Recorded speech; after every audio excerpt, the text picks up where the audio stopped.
Bonjour à tous. Avant de développer ces titres, partons immédiatement pour Mons, où une course-poursuite a mené les policiers à une macabre découverte. La police a pris en chasse une camionnette et à l'intérieur, il y avait le corps sans vie d'une petite fille. Lorsque les policiers ont pénétré dans la camionnette, ils ont découvert 26 adultes, probablement d'origine kurde, ainsi que 3 enfants, mais également le corps de cette petite fille de 2 ans dont on ne connaît pas les circonstances de la mort. Était-elle morte déjà avant la course-poursuite, pendant la course-poursuite? Ça, seulement l'enquête pourra le prouver. D'ailleurs, le parquet de Mons prend l'affaire très au sérieux. Un juge d'instruction est descendu sur les lieux, mais également une autopsie va être pratiquée sur la petite fille pour éclaircir les circonstances. Peu d'informations à ce stade. Je suis devant le parquet de Mons qui devrait communiquer dans l'après-midi.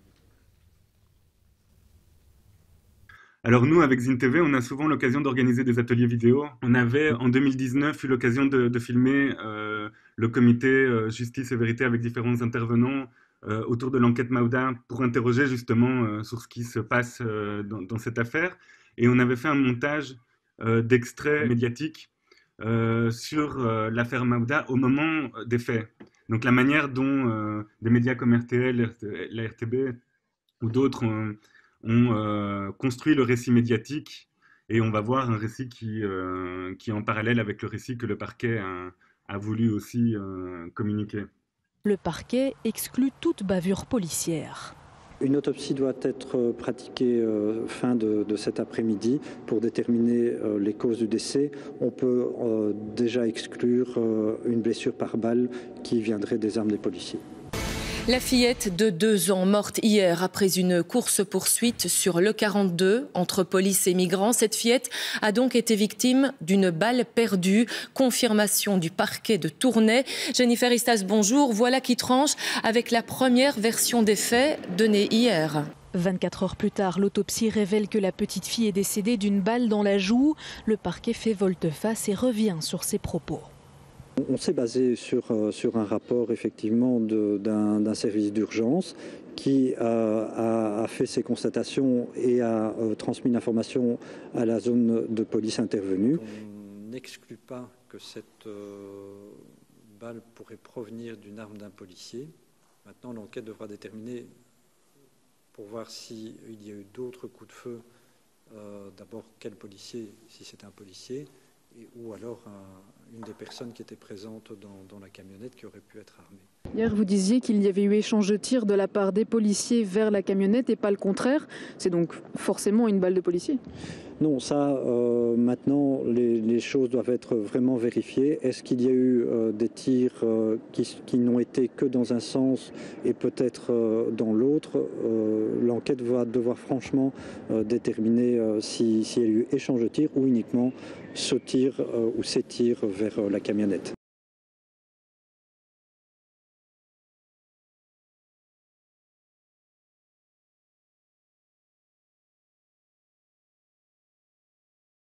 On voit la progression dans le discours médiatique et les contradictions et les différentes versions qui ont circulé. Il y a le mythe de Maouda qui aurait servi d'enfant bélier, qui a été en fait repris dans le PV de la police et que les médias ont véhiculé par après à travers les communications notamment du parquet.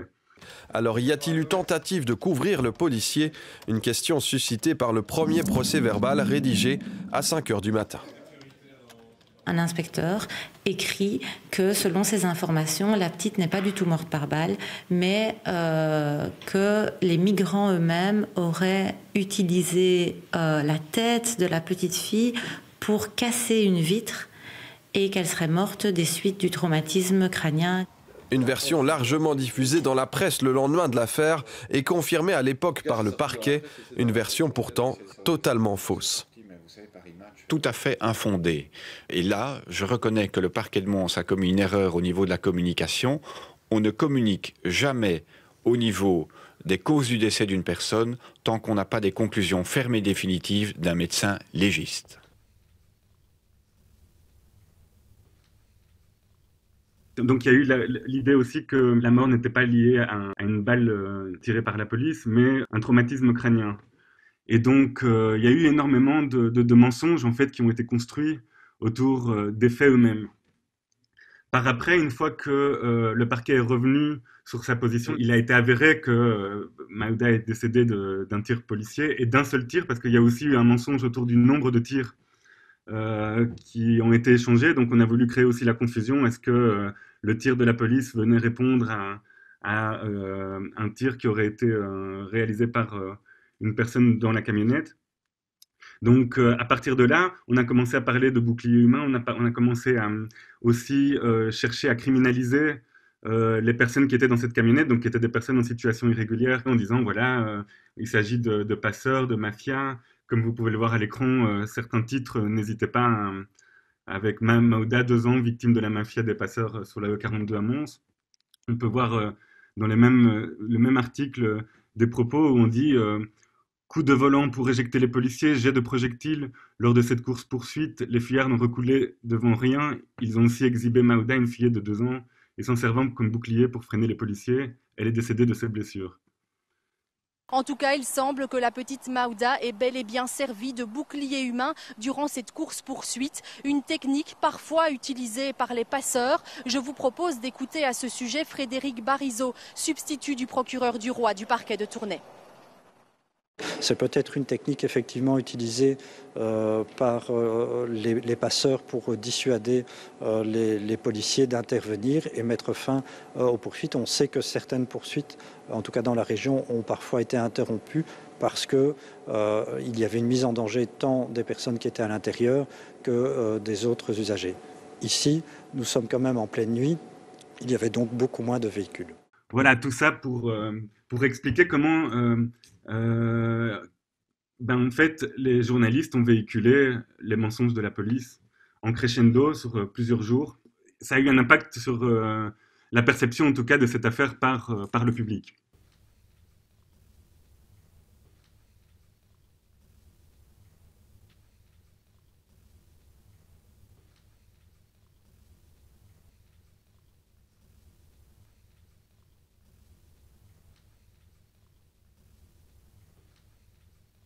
Depuis cette nuit de mai 2018 et cette course-poursuite mortelle, les parents sont restés en Belgique, là où leur fille est enterrée, là où, selon eux, ils doivent faire leur vie.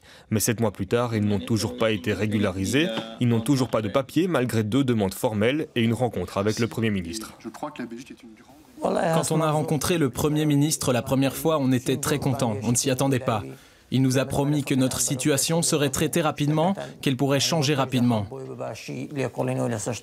Mais après l'enterrement de notre fille, plus personne n'a touché à notre dossier, plus rien n'a bougé sur notre statut, sur nos documents, personne ne nous a contactés. Une promesse de faire avancer les choses rapidement, l'entourage de Charles-Michel dément et affirme que la seule promesse effectuée était de ne pas expulser les parents tant que l'enquête policière est en cours. C'est un exemple qui révèle à la fois le racisme par rapport à une situation où effectivement on n'hésite pas à utiliser des propos qui qualifient en fait les personnes dans la camionnette, les parents de Maouda aussi, parce qu'il faut savoir qu'il y a eu un discours autour d'eux aussi visant à dire que c'était eux qui étaient responsables de la situation.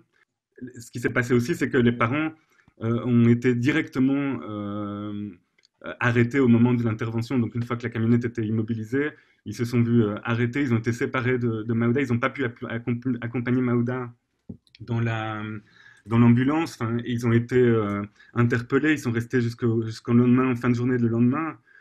Ça a été une situation terrifiante par rapport à tout ce qui s'est passé, et dans l'inconnu aussi par rapport à ce qui était arrivé à leur fille. Donc voilà, cette affaire révèle énormément d'éléments qui sont emblématiques, malheureusement, d'un traitement médiatique qui se passe dans l'urgence, qui se passe sans vérification, une stratégie policière aussi de charger les victimes pour essayer de justifier à un moment donné une intervention. En fait, le débat aurait dû être pourquoi, à un moment donné, des policiers se retrouvent à braquer une camionnette et se sentir légitimes de tirer. C'est vraiment autour de ça que devrait tourner le débat, c'est-à-dire pourquoi la politique migratoire telle qu'elle est menée en Belgique et les contrôles tels qu'ils sont organisés peuvent mener à ce genre de situation. Or, le débat aujourd'hui, c'est est-ce que le tir était accidentel, où était positionné Maouda dans la camionnette. Enfin, on est face à des débats qui nous détournent peut-être pour moi du sujet principal. L'avocat du policier, auteur du tir qui a tué Maouda, livre sa version des faits. Pas question aujourd'hui de justifier son acte. Tout ce qu'il veut, c'est expliquer ce qu'il s'est passé sur l'autoroute E42, cette fameuse nuit du 16 au 17 mai. Ils sont à deux dans un véhicule de police. Le conducteur et lui sont informés du fait qu'il y a une course-poursuite. Et puis par la suite, ils n'ont aucune information sur les motifs de cette course-poursuite. Dire qu'en tout cas, au moment où il a tiré, il visait les pneus, qu'il ne savait pas qu'il y avait des migrants à l'intérieur du véhicule et que c'est parce qu'il y a eu des mouvements entre les deux voitures que du coup, il n'a pas atteint le pneu. Ça, ce sont les trois éléments sur lesquels il trouvait important de communiquer.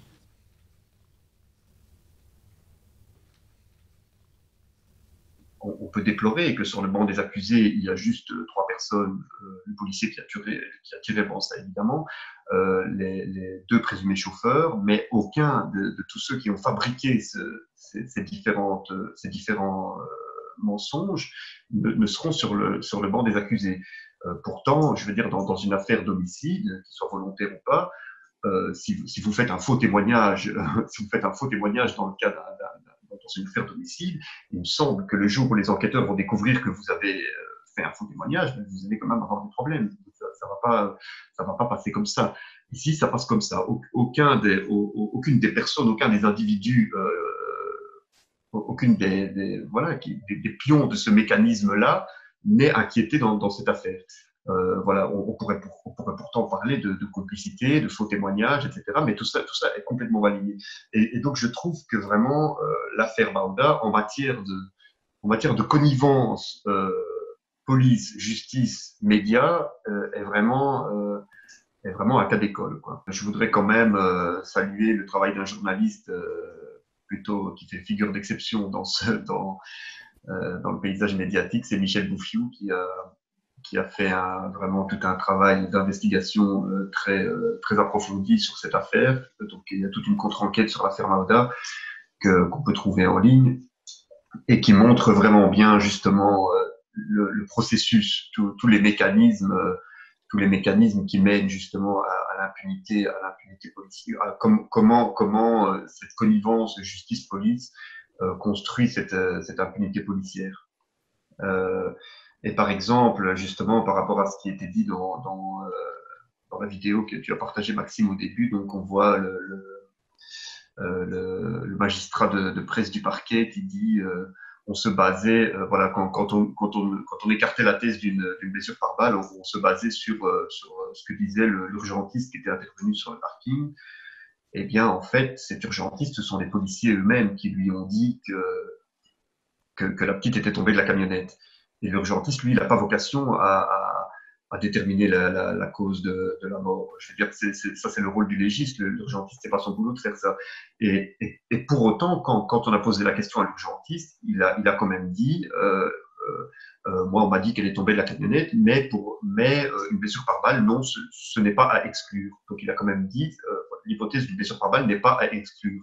Et c'est pourtant l'inverse qui a été relayé. On a dit, l'urgentiste a dit que blessure par balle pouvait être exclue. Donc en fait, lui, il dément complètement avoir dit ça.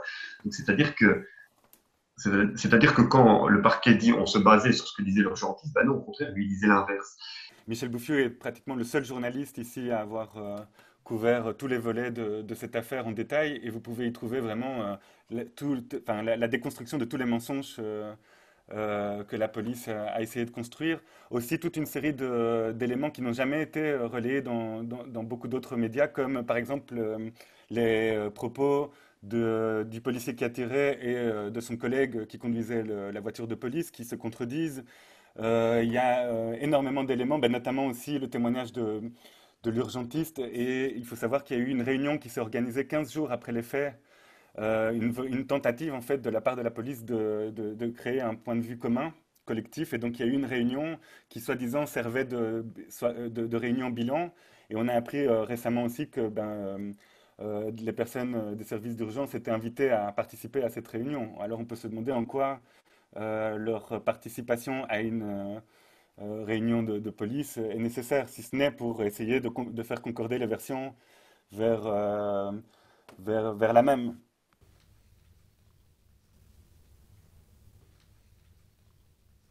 Il y a des tas d'enregistrements de radio, donc toutes les communications entre les voitures de la police de Namur et le dispatching de Namur sont versées au dossier, et donc c'est comme ça qu'on sait l'heure exacte du tir et d'autres choses. Mais par contre, les communications entre la voiture de Mons, celle dans laquelle se trouve le policier tireur, et le dispatching de Mons, qui est le dispatching qui a donné les informations avant l'intervention, donc il y a des migrants à bord ou il n'y en a pas. Bon, voilà, il y a les deux versions qui s'opposent. Ces communications radio-là n'existent pas, n'ont pas pu être fournies parce que quand le comité P a voulu se les procurer, il a été indiqué qu'il y avait eu un problème technique qui n'a pas permis que cet enregistrement puisse être fait. Ce qui alimente encore plus la suspicion, c'est que tout de même, il y a un enregistrement intéressant que le comité P a pu trouver, et ça concerne en fait les mêmes personnes, puisque c'est un enregistrement là d'une communication téléphonique et qui a eu lieu entre la personne qui faisait le dispatching au niveau du dispatching Eno, et l'interlocuteur du monsieur du dispatching, c'est le policier qui a tiré. Et donc, ces deux personnes se parlent, et le policier commence à un peu parler de ce qui s'est passé. Il dit, voilà, j'ai visé les pneus, etc. Enfin, je ne crois pas que c'est moi. Et là, tout de suite, le monsieur du dispatching, qui est là enregistré, lui dit, tais-toi, moins on en sait, mieux c'est. C'est peut-être l'une des phrases clés de l'enquête. Moins on en sait, mieux c'est.